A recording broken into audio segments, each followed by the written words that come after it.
প্রিয় ভাই নওজোয়ান বাবা, সবার কাছে আমরা সবার কাছে এই কথা স্পষ্ট, একটি অনিবার্য সত্য বাস্তবতা আমাদের জীবনের চিরন্তন সত্য হলো আমাদেরকে মরে যেতে হবে।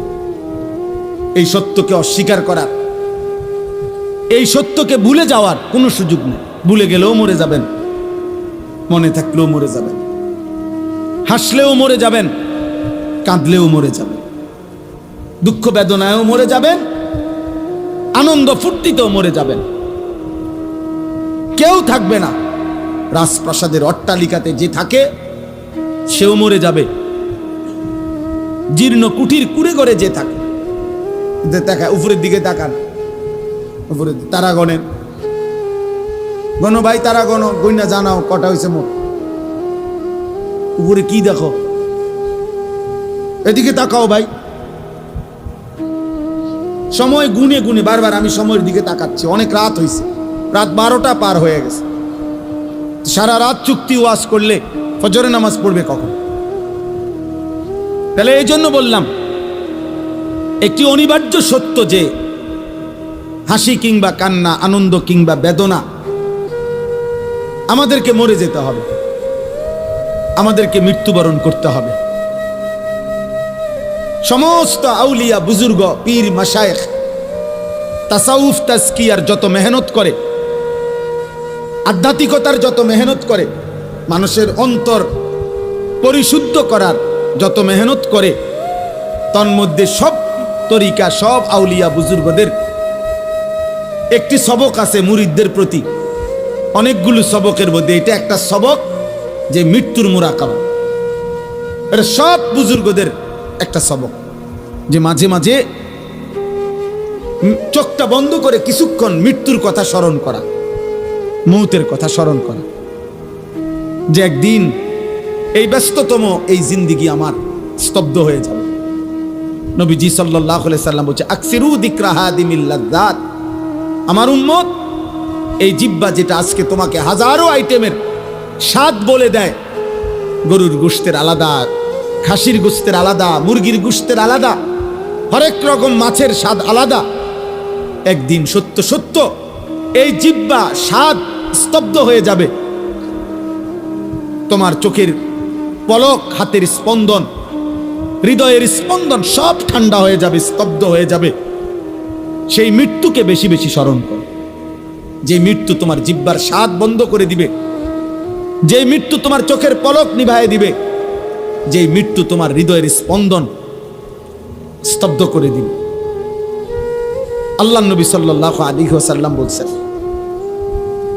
তো এখানে মহান আল্লাহ পাক রব্বুল আলামিন বলছে, বান্দা তোমার মনে থাকে আর না থাকে, তুমি গুরুত্ব দাও আর খামখেয়ালি করো, তুমি আনুগত্য করো আর নাফরমানি করো, মনে রাখো বান্দা, যে অবস্থাতেই থাকো না কেন, একটি নির্দিষ্ট সময়ে সত্য সত্য মৃত্যু যন্ত্রণা তোমার চলে আসবে। প্রত্যেক মানুষের, আমার ভাই আমি দেরি করব না, অল্প সময় তর্জমা বলতে বেশিক্ষণ লাগবে না, এই মূল কথাটা বুঝাইতে চাইছো। প্রত্যেক মানুষ মনে রাখতে হবে, 1 নাম্বার তো আমরা মৃত্যুবরণ করব, 2 নাম্বার হলো মৃত্যুর পূর্ব মুহূর্তে, মৃত্যুর পূর্বক্ষণে ইমানদার হোক আর নাফরমান হোক, নবী হোক আর রসুল হোক, আর শ্রেষ্ঠ কাফের হোক, মুশরিক হোক, প্রত্যেককেই সাকরাতুল মাউত, মৃত্যুর যন্ত্রণা ভোগ করতে হবে। ওয়াজাআত সাকরাতুল মাউত, সমস্ত মাখলুকের মৃত্যুর পূর্ব মুহূর্তে মৃত্যুর যন্ত্রণা হয়, এটাকে সাকরাতুল মাউত বলে, সাকরাতুল মাউত বলে। তিনি নবী হন, তাকেও সাকরাতুল মাউত, মৃত্যুর যন্ত্রণা ভোগ করতে হবে। আবার সে নাফরমান, পাপী, কাফের, মুশরিক হোক, তাকেও মৃত্যুর যন্ত্রণা ভোগ করতে হবে। কিন্তু পার্থক্য হইল, একজন মুমিন, একজন মুত্তাকি, একজন ইমানদারের মৃত্যু যন্ত্রণা যখন শুরু হয়, তখন সে খুশিতে, আনন্দে আরো উৎফুল্ল হয়ে যায়, যে হ্যাঁ, আমার মালিকের সাথে, আমার বন্ধুর সাথে মোলাকাতের সময় হয়ে গেছে। আল মাউতু জাসরুন ইউসিলুল হাবিব ইলাল হাবিব। ইমাম কুরতুবী রাহমাতুল্লাহ আলাইহি তার কিতাব আত-তাযকিরা ফি আহওয়ালিল মাউতা ওয়া উমুরিল আখিরা কিতাবে লিখছেন, মৃত্যু হলো একটা পোল, একটা ব্রিজ, একটা সাঁকো। যেই সাঁকো, যেই ব্রিজের এই পারে মুমিন মুত্তাকি, ওই পারে মহান আল্লাহ। এপারের মুমিনের বন্ধু, ওই পারে যিনি দাঁড়িয়ে আল্লাহ, ওই পারের যিনি আল্লাহ, এপারে তার বন্ধু মুমিন। এই ব্রিজটাই শুধু পার হওয়া বাকি। এই ব্রিজটা অতিক্রম করলেই এপারের বন্ধু ওই পারের বন্ধু মালিকের সাথে মিলবে। ইউসিলুল হাবিব ইলাল হাবিব, হাবিব হাবিবের সাথে, বন্ধু বন্ধুর সাথে মিলিত হবে। আল্লাহ রসুল সাল্লাল্লাহু আলাইহি সাল্লাম বলেন, ইমাম কুরতুবী রাহমাতুল্লাহ আলাইহি বলেন, আর সেই পোলটাই হলো মৃত্যু। মুমিন মরবে তো তার বন্ধু মালিকের সাথে সম্পর্ক হয়েছে, সম্পর্ক হয়েছে। তো মুমিনের সাকরাতুল মাউত, মৃত্যু যন্ত্রণা হবে, কিন্তু তার মধ্যে তার উৎফুল্ল। কিন্তু মৃত্যুর যে যন্ত্রণা, কষ্ট, এটা তাকে ভোগ করতে হবে। যত বড় ইমানদারি হোক, তিনি রাসূল হোক, তিনি নবী সাল্লাল্লাহু আলাইহি সাল্লাম, তাকেও। এজন্য হাদিসের মধ্যে আছে, বিশুদ্ধ হাদিস, আল্লাহর নবী সাল্লাল্লাহু আলাইহি ওয়াসাল্লামের স্ত্রী আম্মা জান আয়েশা রাদিয়াল্লাহু তাআলা আনহা, তিনি বর্ণনা করছেন, ইন্তেকালের পূর্ব মুহূর্তে নবীজি সাল্লাল্লাহু আলাইহি সাল্লামের যখন মৃত্যু যন্ত্রণা, সাকরাতুল মাউত শুরু হয়েছে, আম্মা জান আয়েশা তখন সামনে, আয়েশা রাদিয়াল্লাহু তাআলা আনহার বুকের মধ্যে নবীজির মাথা মুবারক। এই অবস্থায় নবীজি, হযরত আয়েশা রাদিয়াল্লাহু তাআলা আনহা বলেন, নবী সাল্লাল্লাহু আলাইহি সাল্লামের কপাল মুবারক ঘামে ভিজে গেছে। আমি একটা বাটির মধ্যে করে পানি এনে দিলাম। আম্মা জান আয়েশা বলেন, বারবার নবীকে দেখছিলাম, আল্লাহ নবী সাল্লাল্লাহু আলাইহি সাল্লাম তার ডান হাত মুবারক ওই পানির মধ্যে ভিজাইতেছে আর কপাল মুছতেছে আর দোয়া করতেছে, আল্লাহুম্মা আইন্নি আলা সাকারাতিল মাউত, আয় আল্লাহ, মৃত্যু যন্ত্রণার এই মুহূর্তে আপনি আমাকে সাহায্য করেন। আল্লাহুম্মা হাফফিন আলাইয়া সাকারাতিল মাউত, আল্লাহ আমার মৃত্যু যন্ত্রণা সহজ করে দেন। এরপরে বলছেন, লা ইলাহা ইল্লাল্লাহ, আল্লাহ আপনি ছাড়া কোনো ইলাহ নাই, ইন্নালিল মাউতে সাকারাত, হায় মৃত্যুর বড় ভারী যন্ত্রণা। এই কথা বারবার বলতেছিলেন, অথচ তিনি মুহাম্মদুর রাসূল সাল্লাল্লাহু আলাইহি সাল্লাম, অথচ তিনি নিষ্পাপ, তিনি মাসুম, তিনি নিষ্পাপ। অতএব প্রত্যেককেই মৃত্যু যন্ত্রণা ভোগ করতে হবে, ইমানদার হলেও ইমান। কিন্তু ওই যে বললাম, উনার এই যন্ত্রণা হচ্ছে ঠিক আছে, কিন্তু উনার এই যন্ত্রণার মধ্যেই তিনি রব্বুল আলামিনের মুলাকাতের স্বাদ পাচ্ছিলেন। এজন্য ওই হাদিসের মধ্যে এটাও আছে যে নবীজি সাল্লাল্লাহু আলাইহি সাল্লাম এরপরে এই দোয়া এগুলা পয়রা বারবার বলতেছিলেন, বালির রফিকাল আলা, বালির রফিকাল আলা, বরং আল্লাহর সান্নিধ্য, বরং বন্ধুর সান্নিধ্য, বরং বন্ধুর সান্নিধ্য। হাদিসের ব্যাখ্যার মধ্যে আছে, এই বরং বলতেছে কেন? বরং বন্ধুর সান্নিধ্য মানে কি? মানে বুঝাইতেছেন, মালাকুল মউত আজরাইল উনাকে বলতেছিলেন, ইয়া রাসূলুল্লাহ, দুনিয়ায় আর কয়দিন থাকবেন নাকি রবের কাছে যাবেন? তো আল্লাহর নবী বলতেছেন, বরং বন্ধুর কাছেই যেতে চাই।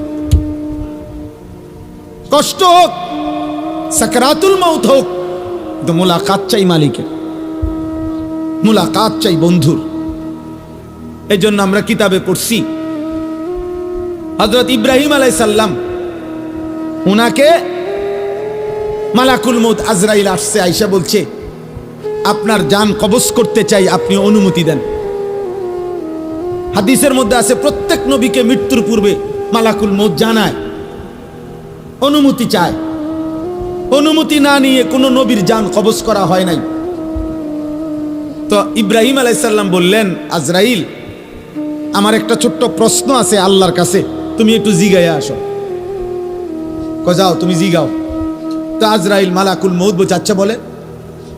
তো তুমি গিয়া বলবা আল্লাহর কাছে, আয়াকবিজুল খলিল রুহা খলিলিহি, আল্লাহকে জিজ্ঞাসা করবা গিয়া যে ইব্রাহিম জানতে চাইছে কোন বন্ধু কি বন্ধুর জান কবজ করে? বন্ধু বুঝি বন্ধুরে মাইরে এলাম? আমি না আপনার বন্ধু? ইব্রাহিম আলাইহিস সালাম কার বন্ধু? কথা বলে না, আল্লাহর বন্ধু কিনা?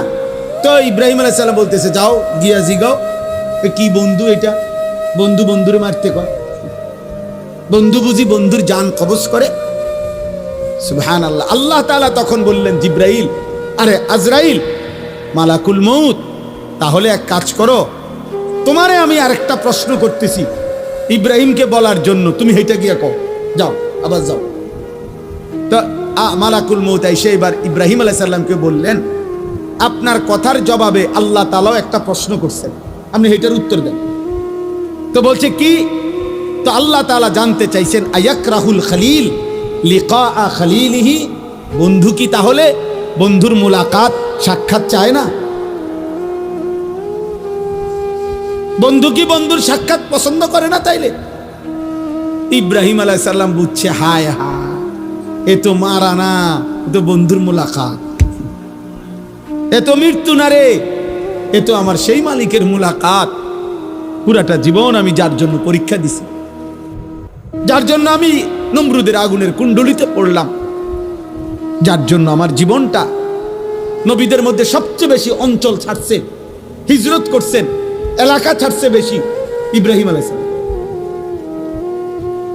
তো সে তো বন্ধুর মুলাকাত। এজন্য দোস্ত, প্রথমে কথাটা বুঝাইতে চাইলাম যে মৃত্যুর যন্ত্রণা প্রত্যেকের হবে, বাকি মোমেন মুত্তাকি ইমানদার তার মৃত্যু যন্ত্রণা তার আনন্দের বিষয়।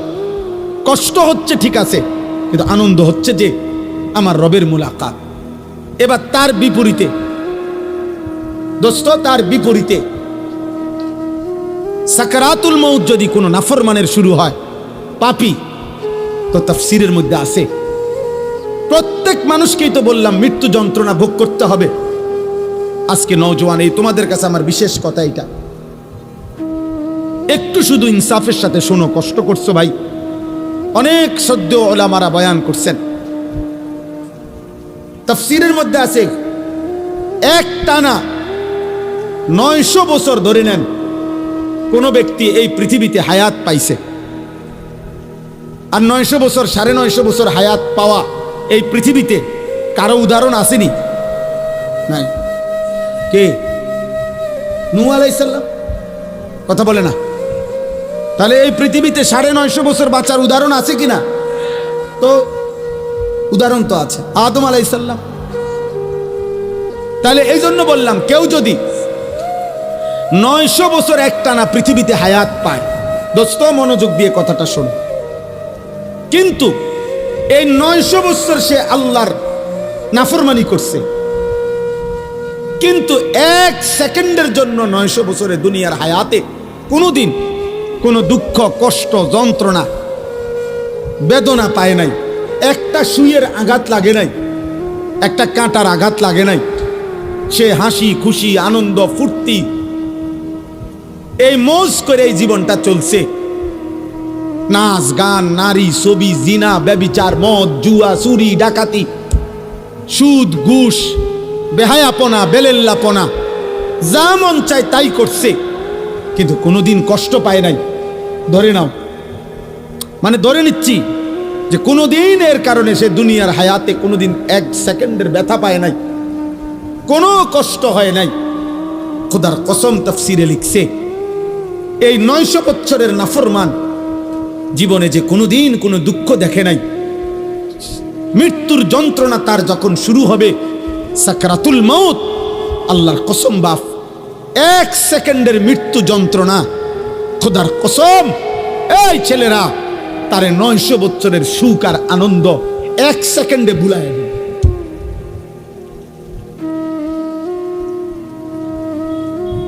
কবরের আযাব পরে, জাহান্নামের আযাব পরে, হাসরের আযাব দোস্ত আমার পরে, এগুলা তো আছে সামনে, কিন্তু 1 সেকেন্ডের মৃত্যুর যন্ত্রণা এখনো জান কবজ হয় নাই, শুধু মৃত্যুর যন্ত্রণা শুরু হয়েছে।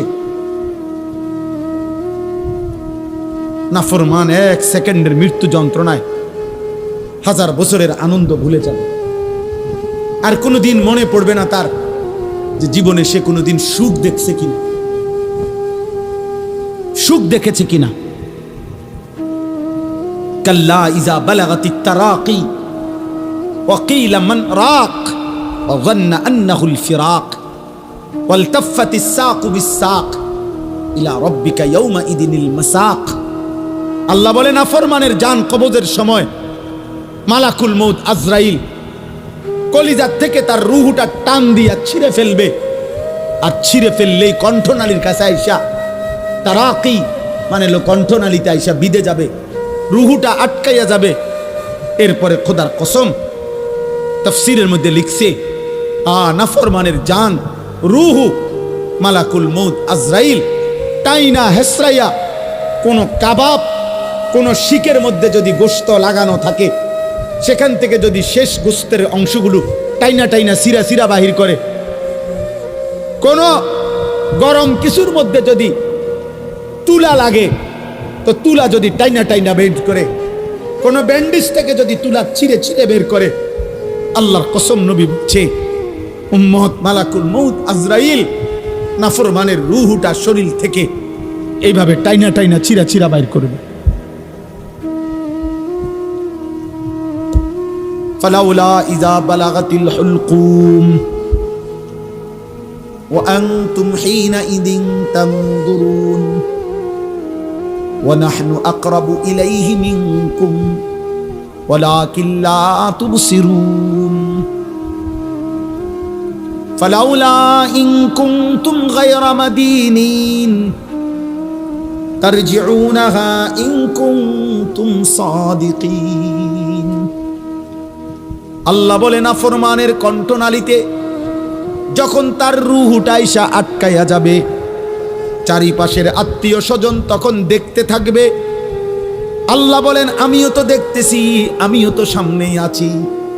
আল্লাহ তখন চ্যালেঞ্জ করে বললেন, হে নাফরমান পাপী, তোর আত্মীয় স্বজনকে বলো না এই মুহূর্তে তোমারে মালাকুল মউত আজরাইল থেকে ফিরাইয়া রাখতে।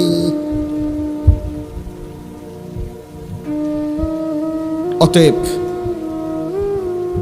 প্রিয় ভাইয়া, কবরের আযাব তো সামনে, জাহান্নামের আযাব তো সামনে।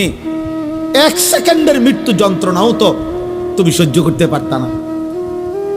হযরত আমর ইবনুল আস রাদিয়াল্লাহু তাআলা আনহু নবীজির বিখ্যাত সাহাবী, ওনাকে বলা হয়েছিল মৃত্যুর পূর্বে ওনার ছেলে, উনি ইমানদার, উনি সাহাবী, ওনার ছেলে আব্দুল্লাহ ইবনে আমর ইবনুল আস উনিও সাহাবী। ছেলে বলতেছিলেন মৃত্যুর পূর্বে, আব্বা আপনার কাছে এই মুহূর্তে, শেষ মুহূর্তে মৃত্যু যন্ত্রণা কেমন মনে হইতেছে? প্রিয় ভাই শোনো, হযরত আমর ইবনুল আস বলছেন, ইয়া বুনাইয়া কাআন্না জিবালাদ দুনিয়া আলা সাদরি ওয়া কাআন্নি আতানাফাসু মিন সাকবিল ইবরা। এই কিতাব আমার কাছে গাড়িতে আছে। ওয়া জাআত সাকরাতুল মাউত বিল হক, এটাই কিতাবের নাম। আমার কাছে একটা আরবি কিতাব আছে, এই কিতাবের নামে এটা। এই কিতাবে লিখছে হযরত আমর ইবনে আস বলে, পুত, এই বাপ সন্তানকে বলছে, বাবা রে, আমার মনে হচ্ছে কাআন্না জিবালাদ দুনিয়া, দুনিয়ার সমস্ত পাহাড়গুলো আমার বুকে চাপ দিয়ে রাখছে। কাআন্না জিবালাদ দুনিয়া আলা সাদরি, মৃত্যু যন্ত্রণা আমার মনে হচ্ছে দুনিয়ার পাহাড়গুলো আমার বুকে চাপ দিয়ে রাখছে রে ফুল। ওয়া কাআন্নি আতানাফাসু মিন সাকবিল ইবরা, আর আমি যেন এই পাহাড় চাপা অবস্থায় আমি যেন সুইয়ের ছিদ্র দিয়া, সাকবিল ইবরা, সুইয়ের ছিদ্র দিয়ে আমি যেন একটু একটু নিঃশ্বাস নিতেছি। আমার ছেলেরা, আমার কিশোর, আমার নওজোয়ান, আমার 16 বছরের সন্তান, এত অল্প বয়সে তুমি এত গুনাহ, এত নাফরমানি কেমনে করছো বাপ? তুমি কেমনে সহ্য করবে আব্বা? আমার 16 বছরের সন্তান আছে। আমার প্রথম সন্তানের বয়স 16 বছর বরাবর। এই জন্য 16 বছর বয়সী ছেলে তুমি আমার সন্তান। তার চাইতে একটু বয়স্ক, একটু বেশি যাদের বয়স 18, 20, 22, 25, প্রিয় সন্তান, তুমি আমার ছোট ভাই, তুমি বলো গত 365 দিনে তোমরা কোনো দিন যারা ফজরের নামাজ পড়ো নাই, আমার সন্তান, কেমনে তুমি মৃত্যুর এই যন্ত্রণা সহ্য করো? বলো বলো।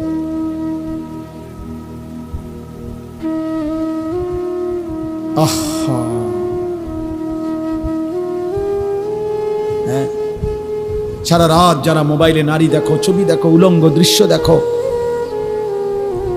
এত নারী, এত ছবি, এত জিনা, এত বেবিচার, এত অসভ্যতা, নিজের হাত যারা নিজের লজ্জাস্থানে গুনাহের কাজে ব্যবহার করছো, কি করছো বাপ? আমি যে এর চাইতে বেশি আর বলতে পারছি না। আমি যদি একলা পাইতাম যুবক তোমারে, আমি একলা আরো অনেক কিছু বলতাম। এনে আমার উস্তাদ বসা, মুরব্বী বসা, ওলামা বসা, বয়স্ক লোক বসা। আমার জিন্দিগির ফিকির এটা, আমার রাত দিনের মেহনত এটা। মানে কিশোর নওজোয়ান ফিরবে। বলো ভাইয়া, তোমরা কি হিসাবে? অগণিত ছেলের চেহারা দেখলেই বোঝা যায় বাপ। আজকের সারা দিনে যারা এক ওয়াক্ত নামাজ পড়ো নাই, হায় মুসলমানের সন্তান, কেমনে পারলা? তুমি কি মরবা না? তুমি কি কবরে যাইবা না বাপ? এই পৃথিবীর কত রাজা বাদশাহ কবরে চলে গেছে, তুমি কি কোনোদিন কবরস্থান দেখো নাই? তুমি কারো জানাজা পড়ো নাই? তুমি কি কোনো মানুষের লাশ দেখো নাই? আমি 5 দিন আগে আমার জ্যাঠার সাথে কথা বলে আসছি বাড়িতে, খোঁজ খবর নিছি। 5 দিন পরে আমার জ্যাঠা মারা গেছে। আমি জ্যাঠার দিকে তাকাইয়া বাড়িতে গিয়া দেখছি আমার এই সেই মানুষটা যার সাথে আমি কথা বলছি, উনি নাই, চুপ হয়ে গেছে, হাত নড়ে না, পাও নড়ে না। আমি জানাজা পড়াইছি আমার জ্যাঠার, তো জানাজার আগে আমি আমার জ্যাঠার কবরটা খালি, তখন কবরে রাখে নাই।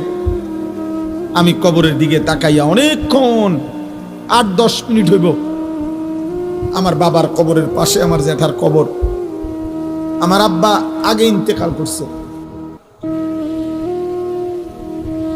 আমার জ্যাঠার কবরের দিকে তাকাইয়া অনেকক্ষণ খালি কবরের দিকে তাকাইয়া ছিলাম। তাকাইয়া আমার মনে হইল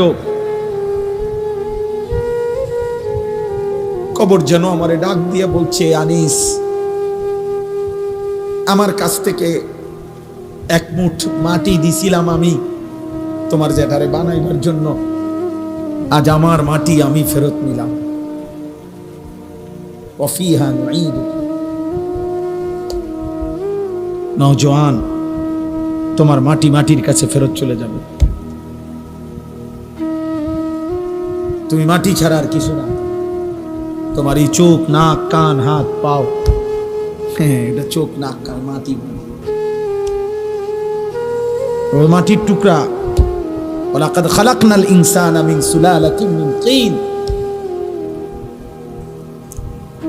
আল্লাহ বলছে, শুকনো মাটি থেকে, ঠনঠনে মাটি, আমি সেখান থেকে মানুষকে সৃষ্টি করেছি। তুমি মাটির একটা টুকরা ছাড়া আর কিছু না। আর মাটির এক টুকরা এত অহংকার করা এত বড় মালিকের সামনে সাজে না রে বাপ, উচিত না, উচিত না। এত বড় মালিকের নাফরমানি করছো কেমনে? কোরআনুল কারীম আল্লাহ নাজিল করছে 30 পারা। এতগুলো কথা আল্লাহ কোরআনে বলছে, 30 পারা নবীর জবান দিয়ে বলাইছে। 23টা বছর কোরআন শরীফে আছে, ফাবি আইয়ি হাদিসিন বাদাহু ইউমিনুন।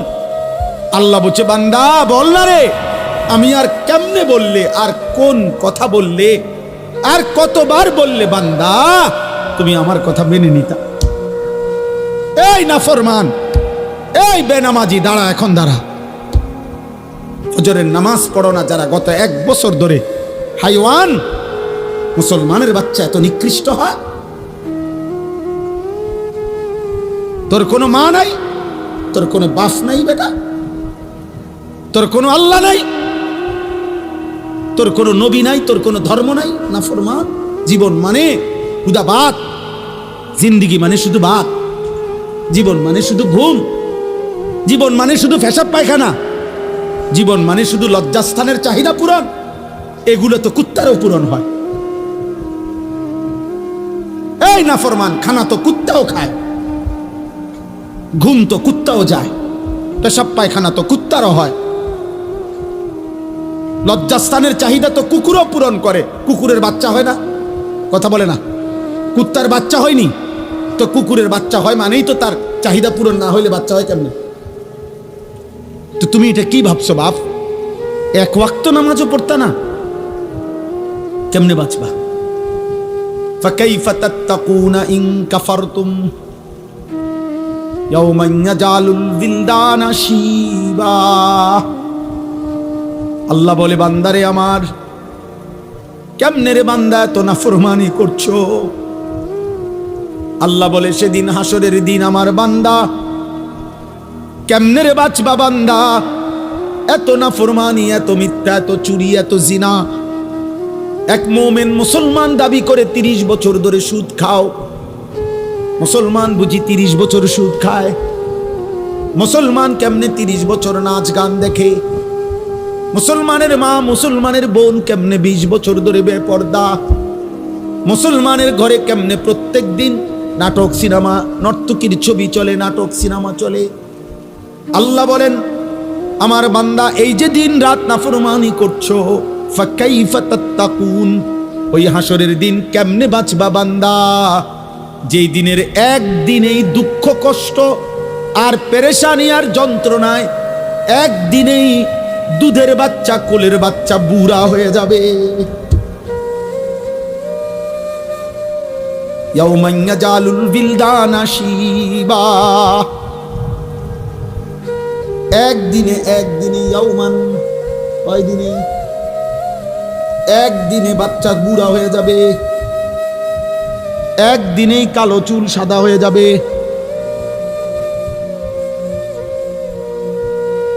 খামখেয়ালি করো না বাপ, শেষ কথা শেষ। তুমি আল্লাহর বেষ্টনীতে আছো, আমি, আমাদের জন্য আল্লাহ তাআলার ইন্তজাম করা আছে। তুমি আল্লাহর এই ইন্তজামের বাইরে যাইতে পারতা না। আল্লাহর বেষ্টনীর ভিতরে থাইকেই মৃত্যুর যন্ত্রণা আসবে। এই কথাটাই আল্লাহ এখানে বলছে। এবার দেখেন তর্জমা শুনেন, তা শেষ কথা। আমার ভাই, আমি বলে গেলাম, আমার সন্তান, আমার ছেলেরা, আমার বাবারা, আমার ভাইরা, আমি বলে গেলাম স্পষ্ট, দয়া করে মরণকে স্মরণ করো, ভুলে যেও না। তুমি ভুলে গেলেও মরে যাবা। বলে আমার মনে ছিল না, মনে না থাকলেও মৃত্যু হবে, হবে? কথা বলে না? বলো না ছেলেরা, বলো। তুই মরে যাবে বাপ। এই মোবাইল থাইকা যাবে, ফেসবুক থাইকা যাবে, এগুলো হারায় যাবে। তোমার চোখের ওই নারীও হারায় যাবে, হয়তো কোনোদিন আর মনেও পড়বে না কারো কথা, কিন্তু গুনাহগুলো সাথে নিয়ে তোমার হাসরের ময়দানে দাঁড়াইতে হবে। এই পাপগুলো নিয়েই তোমাকে দাঁড়াইতে হবে। এই জন্য আমি কিশোর নওজোয়ানের পরিবর্তনের খুব প্রত্যাশী। আমার এক ছোট্ট জিন্দিগি প্রয়োজন, আমি দিয়ে দিলাম, কিন্তু আমার একটা আশা, মুসলমানের নওজোয়ান তোমরা ইনশাআল্লাহ ফিরলে, তোমরা যদি ফজর নামাজ পড়ো, এতগুলো ছেলে ইনশাআল্লাহ, কদর কসম, ইসরায়েলের কুত্তাদের কলজা সুদ্ধা নড়ে উঠবে ইনশাআল্লাহ। সেজদাবিহীন বিজয় আসবে না বন্ধু। স্লোগান দিলে হবে না, শুধু স্লোগান দিলে। স্লোগান আমিও দিতাম, জানি। আমি ছাত্র জীবনে স্লোগানে সেরা ছিলাম। ঢাকা চৌধুরীপাড়া যখন পড়তাম দাওড়া রাকাম থেকে গিয়া, তখন স্লোগানে সেরা ছিলাম। হুজুররা আমারে স্লোগানের জন্য নিত, পুরাই লইতাম পারো স্লোগান দিয়া। আলহামদুলিল্লাহ। আমার বড় ভাই, আমার মনে আছে, বড় ভাই আনি চল স্লোগান, চলেন ভাই, পুরাই এলাম কোনান দিয়ে উড়ে। 2-4 ঘন্টাও মিছিল করতে পারতাম, একটা কোনো বিশ্রাম ছিল না। স্লোগান দিয়ে হবে না দোস্ত, শুধু কলিজার খুন, কপালের এই সেজদা মালিককে দিতে হবে। ভাইয়া, আরো 100 বছর চেষ্টা করেও কাফের বেঈমানদের সমপরিমাণ অস্ত্র, কাফের পরিমাণদের সমপরিমাণ ক্ষমতা, দুনিয়াবি আসবাব আমাদের হবে না। আমাদের বিজয় আমাদের ওই রবের কাছে। আমাদের উপরে যিনি তিনি আমাদের জন্য যথেষ্ট। আমরা যদি যথাযথ চোখের পানি দিতে পারি, আমরা যদি চোখের পানি ফেলতে পারি, সেজদা দিতে পারি, ইনশাআল্লাহ বিজয় আসবে। গাজাবাসী সন্তান খুব কষ্ট পাইতেছে বাপ। আজকেও পত্রিকা আসছে, সব পত্রিকা। গতকালকে বৃহস্পতিবার গাজার প্রায় 4.5 লক্ষ মানুষ, তারা আবার শেষবারের মতো ইসরায়েলের বেঈমান কুত্তারা বলছে, গাজাবাসীরে মাইকিং করে শুনাই দিছে, তোমাদেরকে পলায়নের জায়গা ছেড়ে দেওয়ার শেষ সুযোগ দেওয়া হলো, এরপরে আর বাঁচতে দেওয়া হবে না। ছোট ছোট মাসুম বাচ্চা নিয়ে মহিলারা খালি পায়ে, আজকের পত্রিকাতেও আসছে যে এরা হাঁটতেছে, ওরা জানে না ওরা কোথায় যাবে, ওরা জানে না। 12 কিলোমিটার পায়ে হাইটা একটা বাচ্চা একটা রুটির জন্য হাত পাইটা অনেক কষ্টে যখন একটা রুটি নিছে, রুটি নিয়ে যখন ফেরত আসছে, এই কিছুদিন আগে পত্রিকা আসছে, 12 কিলোমিটার পায়ে হাইটা রুটিটা নিছিল। এই রুটি নিয়ে যখন ফিরে আসছে, গাজার ওই ছেলেকে গুলি করার পরে বুলেটের আঘাতে রুটি হাতে মাসুম সন্তানের কলিজাটা ঝাঁঝরা হয়ে গেছে, ও আর রুটি খাইতে পারে না।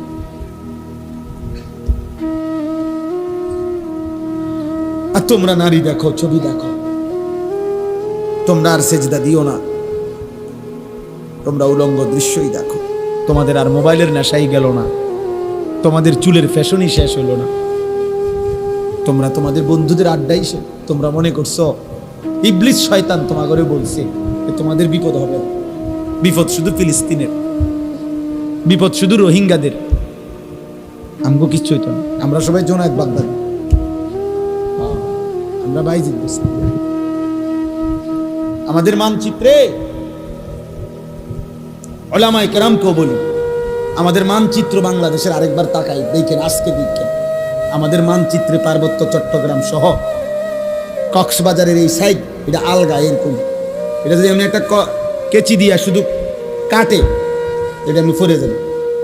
কেচি দিয়া কাটলে যেরকম আলাদা হয়ে যাবে, আমাদের পার্বত্য চট্টগ্রামকে যেই কোনো মুহূর্তে কাইটা ফেলা হবে, আলাদা করে দেওয়া। এই যে কয়েকদিন টানা খাগড়াছড়িতে রক্তের বন্যা বইতেছে, বাংলাদেশে কোন